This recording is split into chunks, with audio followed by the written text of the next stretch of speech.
right, let's welcome our next guest. State your name and what position you are running for. I am Austin Meives. I'm running for Indiana State House District 23. That is Miami and Cass counties. Very good. That was my next question. So, what is your inspiration for running? So my inspiration for running, I've played a lot of video games. One of my games was it was called The Political Process. You build it's very simple. You can run it off of like a 90s era computer. It's how simple it is. It's just spreadsheets. Okay. You run for office. You do you tap buttons and hold fundraisers, that type of stuff. Yeah. But you have to go through the political process. You have to make friends and to get bills passed. And I could do this. My main goals at first were local. I didn't have a political bone in my body until about a year ago.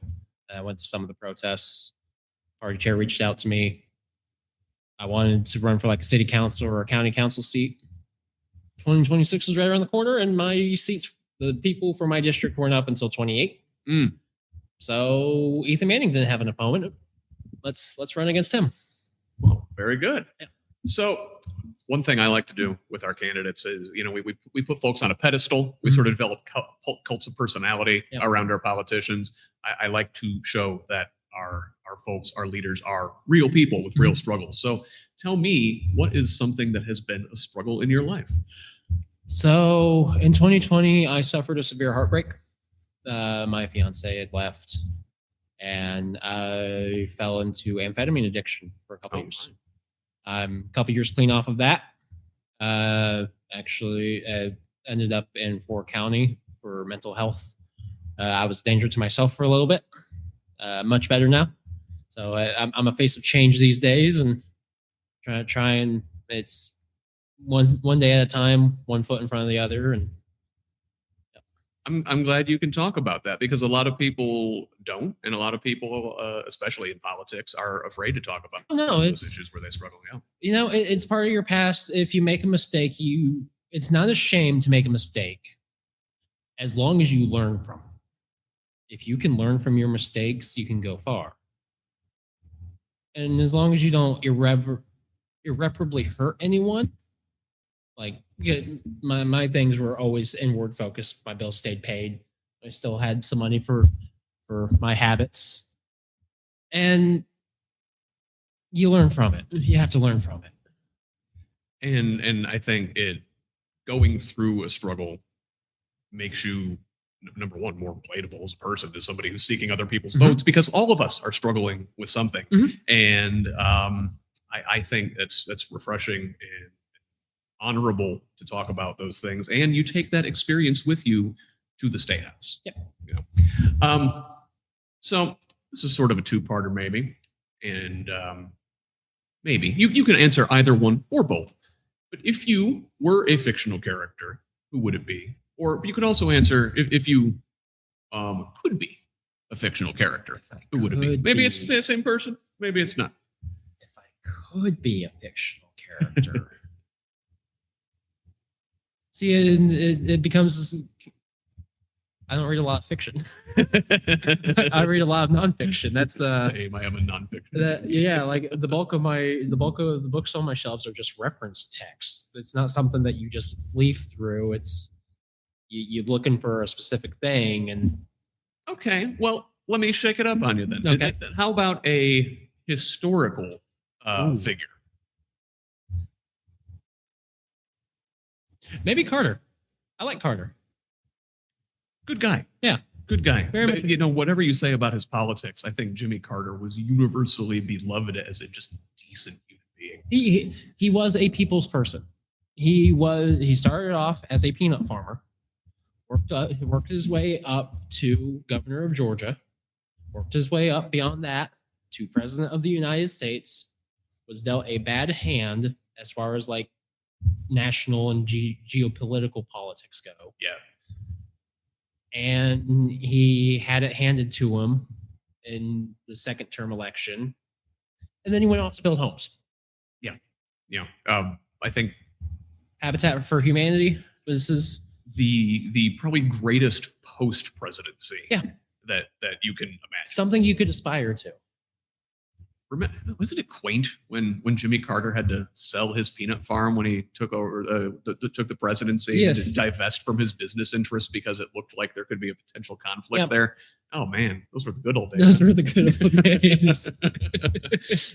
So let's talk about. Let's say you're elected and you're in the state house with these other folks, Democrats, Republicans, lobbyists, right? But what do you view as the role of interpersonal relationships between legislators?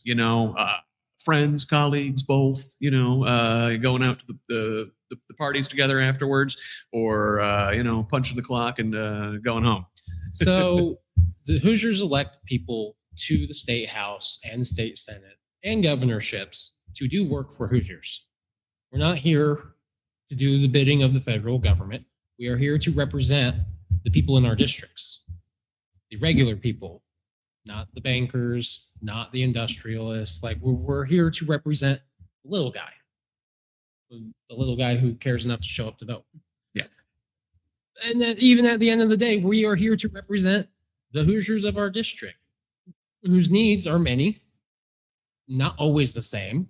Like the needs of my constituents would be different from Mr. Jackson's constituents or from Mr. Chance's constituents, because Jack Chance lives in Kokomo, which is much more dense.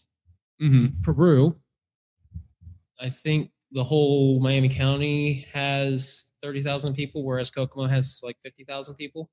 It's a much different need. Yes. So our jobs are to be represented.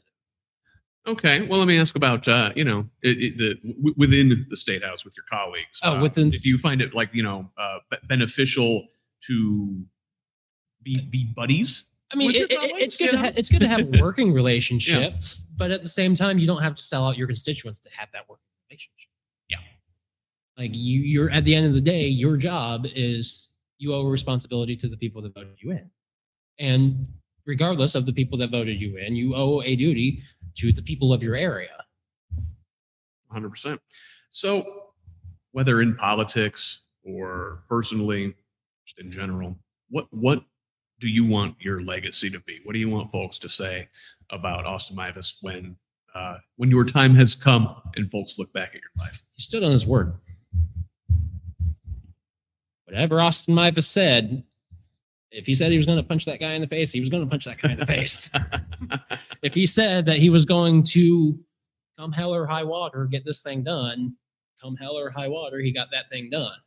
Like I like to be a man of my word. Very good. So finally, Austin, I guess if folks like what they hear, they want to get involved in the political process, they want to learn more about your campaign, help your campaign, how can they do that? So I've got a couple different socials. I have a recent social media coordinator that has kind of taken on the bulk of that, 'cause I'm not a social media guy. I do have fully set up Meives for Indiana State House District 23 on Facebook. I've got my Act Blue set up. If you look up Austin Meives, it'll be one of the first things that comes up. But if you Google me, that's one of the best ways to find me because it's such a distinct name. How do folks spell it? Meives. Very good. All right. Well, Austin, it has been great to meet you. Thanks for joining us here today, and best of luck out there on the campaign trail.